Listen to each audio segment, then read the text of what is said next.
Itong malapit sa pinaparkingan ko dito sa bundok mga kababayan ay nag-landslide.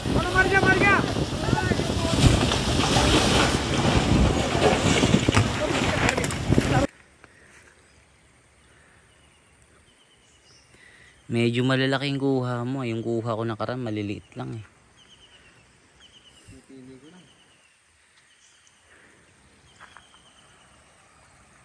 Yan o. Yan o, sarap manghuli o. Yung mga pamingwit kasi inanod eh.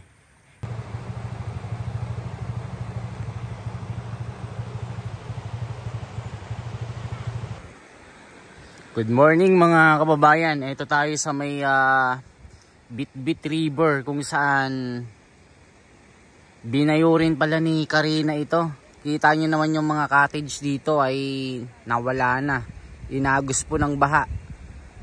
So napakaganda pala lalo nito pagka makikita nyo na puro ilog lang yung makikita nyo. Wala yung mga cottage eh.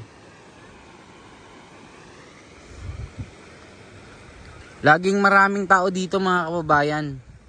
Lalo po sa weekend. Pero ngayon, dahil binagyo ito, kokonti lang yung mga tao. Ayan o, wala yung mga cottage dito. I-comment nyo nga po sa baba kung nakapasyal na po kayo dito sa parteng Norsagaray. Kung saan makikita nyo po yung Malaparaiso na ilog dito. At yung kinakainan ko, nawala na sila. Ayun o, na-wash out din sila mga kababayan. Nawala lahat yung mga bahay dito. Kasi sabi nung nung nakausap natin, umabot daw dito. Ayan, umabot daw dito yung baha. Ayun, hanggang dun sa may malapit sa bahay na yon. So lahat ng mga nakatayong cottage dito mga kababayan, na-wash out. Nakita nyo. Tapos sabi nila, yung parating daw na si Dindo, mas malakas daw. Mas malapakman daw itong bagyong ito. Kita nyo, napakalino ng tubig oh. Dito ako namimingwit mga kababayan. Tapos dito yung mga cottage dito, 300 po ang bawat cottage kung kukuha po kayo. At merong ding bangka. 300 per hour.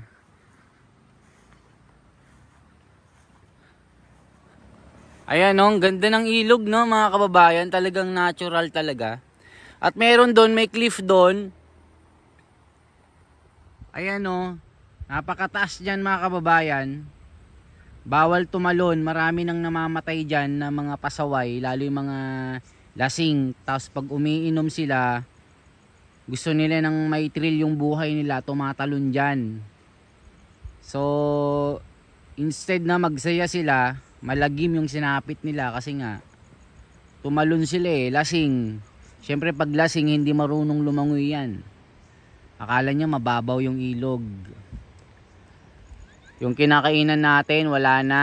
Ayan, lahat ng mga bahay, yung hindi inabot nandun, yung nasa yun, yung bahay na yun, hindi inabot dyan. Yung iba, nag-impake na po mga kababayan dahil nga po, meron na namang parating na bagyo talaga. Kung makikita nyo sila, yung ilan dito, ayan, mga naliligo. Diba? Kukunti lang po sila na makikita natin dito. So lakad pa tayo hanggang sa dulo mga kababayan. Alam ko marami nang nakarating dito ng mga turista. Lalo yung mga taga Maynila.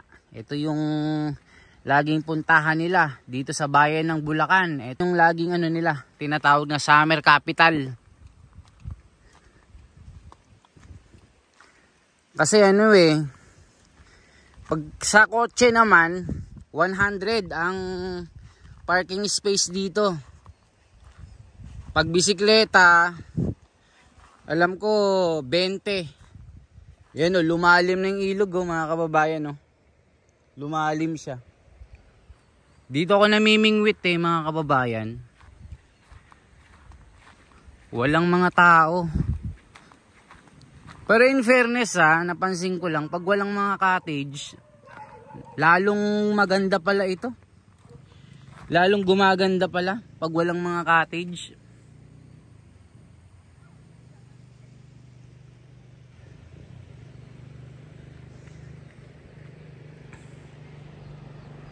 Tapos makikita nyo po yung tulay na yan, napakataas.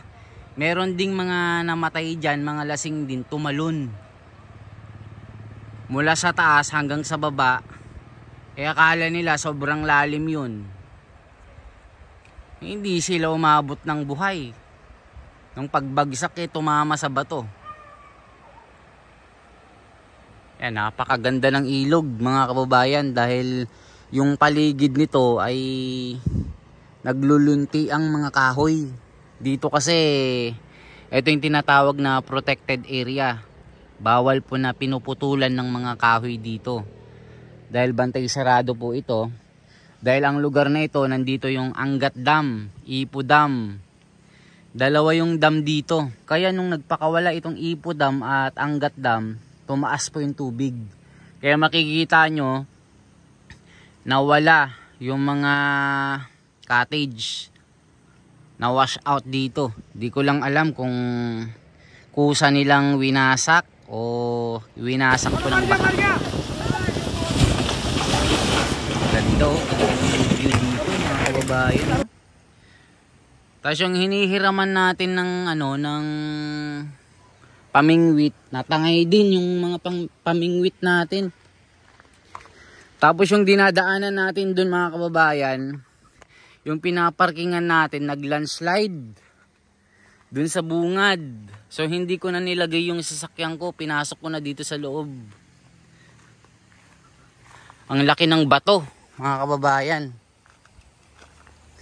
At dito rin sa ilog na ito mga kababayan, dito po maraming mga ginto. May manok pa labuyo yan Nagkalat lang yung mga labuyo dito Panabong yan Kakaiba yung mga labuyo Yan Sarap iluto. Kita nyo luminis bigla yung ilog nawala yung mga cottage Uy, laking isda tilapia yata yun.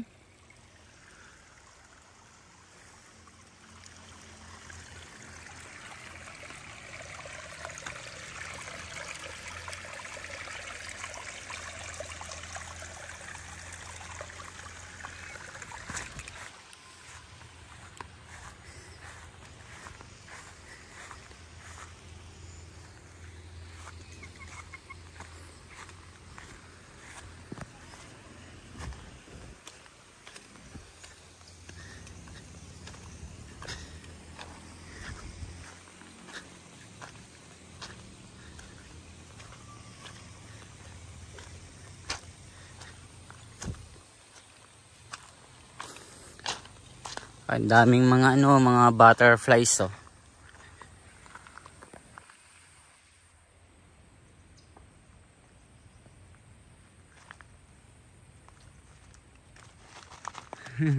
Ganda dilaw na dilaw Yellow butterflies. Dami nila bawal tumalon. Pero yung ibang mga siraulo, yung mga gusto na nilang makita si San Pedro, tumatalon sila dyan. Kaya yun, nagbibis sila ng buhay dyan. Malalim yan Itong part na ito malalim ito. Kaya makikita nyo na malabo, syempre kakaano lang ng baha. Kaya ganyan po yung kulay. Ayun siya, ang ganda Kitang kita nyo yung tulay Anong masasabi nyo mga kababayan? Na wash out po yung mga cottage dito. Kung mapapansin nyo, wala po kayong makitang mga cottage kahit isa. Winasak po ng bagyong si Karina. So sana itong parating na si Dindo mga kababayan, sana mahina lang ito kasi kawawa naman yung mga kababayan natin na Sinasalubong yung baha, lalo sa Metro Manila, sa Malabon, sa Nabotas, sa Kalumpit, sa Bukawi, dyan sa may parteng ano, saan nga ba yan? Malabon. Ano nga ba yung hindi ko nababanggit? Mga Valenzuela. Talagang ano po, mahirap po yung mga situation nila dyan. Yung mga high-end na subdivision. Talagang lubog na lubog sila sa baha. O sana ipag-pray natin na huwag malakas po yung bagyo na ano, na parating na naman. May kuweba dito mga kababayan, eh. Sayang. Sana ma-develop ito.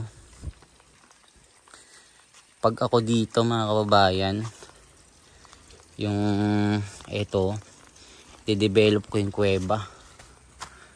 Yan, laki oh. I-develop ko yung kuweba dito. Ayan yung kuweba oh. Pwedeng linisan yan tapos lagyan ng papag na kawayan.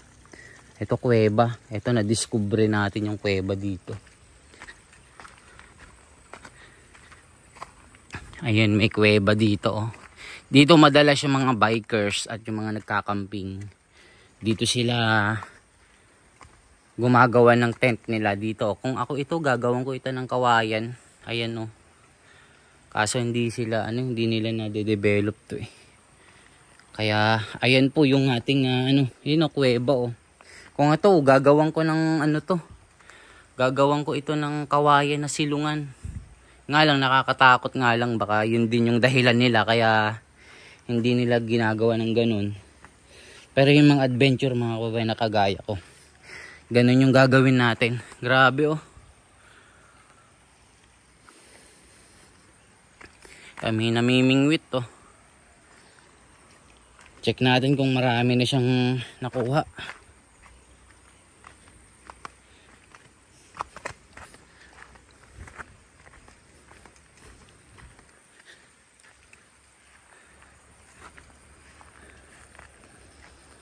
Meron na.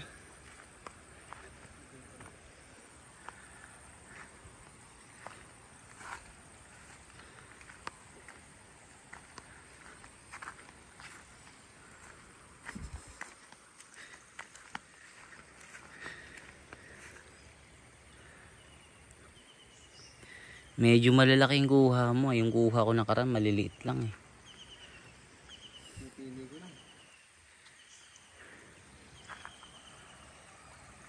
Yan oh.